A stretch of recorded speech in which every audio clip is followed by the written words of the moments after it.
जमीयत उलेमा हिंद के सदर मौलाना अरशद मदनी ने आरएसएस पर बड़ा इल्जाम लगाया है। उन्होंने कहा है कि आरएसएस लीडरान के बयान से लगता है कि वो मुल्क में फिरकावाराना हम आहंगी नहीं चाहते। अमनो आशती के अहद से भी संघ और उसके रहनुमा पीछे हट गए हैं। मुल्क की मौजूदा सूरत हाल पर तशवीश का इजहार करते हुए अरशद मदनी ने कहा कि इन हालात को बदलने के लिए तब्दीली की सख्त जरूरत है। अपोजिशन जमातों को मुत्तहिद होने की तलकीन करते हुए मदनी ने कहा कि अगर ये मुत्तहिद नहीं हुए तो खुद इनका वजूद मिट जाएगा। आज हम बात इसी मुद्दे पर करेंगे कि मदनी और मोहन भागवत के बीच जो बातचीत हुई है उससे क्या संघ पीछे हट गया है, क्या मुल्क में आपसी इत्तेहाद का वजूद खतरे में पड़ गया है, क्या मिली जुली तहजीब अब पारा पारा हो रही है, क्या बुलंद भारत की तस्वीर के नैनो नक्श बदले जा रही हैं, क्या हमारा मुस्तकबिल हमें परेशान कर रहा है। ऐसे कई सवालों के हम जवाब लेंगे, लेकिन जिस तरीके की मौजूदा सरगर्मियां नजर आ रही हैं उसको लेकर ये तशवीश का इजहार किया जा रहा है।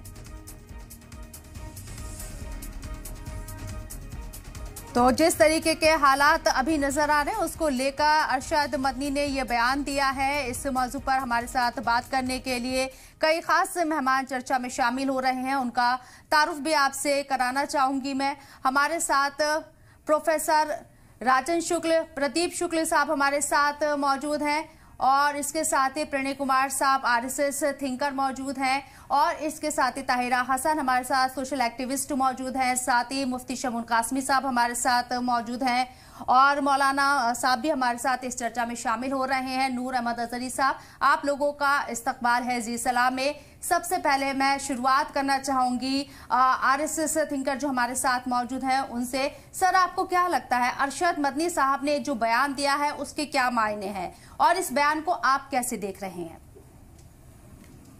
नमस्कार, शायद मेरी आवाज आप तक पहुंच पा रही होगी। जी सर, क्लियर है, बोलिए आप।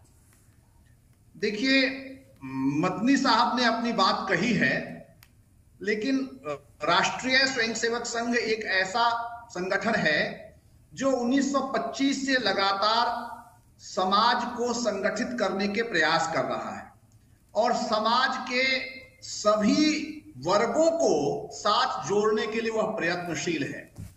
जाति, मजहब, इन सब से परे राष्ट्रीय स्वयंसेवक संघ की यह सोच है कि भारत प्रथम, भारत सर्वोपरि के भाव को जो लोग भी ऊपर रखते हैं वे सब विशुद्ध भारतीय हैं और उनको पृथक पहचान से इतर एक भारतीय के रूप में संघ देखता रहा है।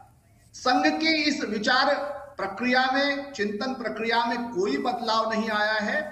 संघ जब कहीं भी समाज में संकट उपस्थित होता है तो बिना किसी प्रकार के भेदभाव के वहां सेवा कार्य के लिए जुटता है। अभी हमने कोविड के दौरान देखा कि जहां जहां समस्याएं थी वहां वहां संघ के स्वयंसेवक पहुंचे और वो ये नहीं देखते थे कि कौन किस जाति का है, कौन किस मजहब का है, कौन किस प्रांत का है। लिंग, जाति, प्रांत, मजहब से ऊपर उठकर संघ काम करता रहा है। मदनी साहब अपने ढंग से संघ को परिभाषित कर सकते हैं, लेकिन संघ की विचारधारा, संघ की चिंतन प्रक्रिया हमेशा से पारदर्शी रही है। अपने मुद्दों पर, अपने आदर्शों पर, अपने सिद्धांतों पर संघ ने कभी कोई गोपनीयता नहीं रखी। संघ एक ऐसा सामाजिक सांस्कृतिक संगठन है जिसकी विचारधारा स्पष्ट है, पारदर्शी है, उसमें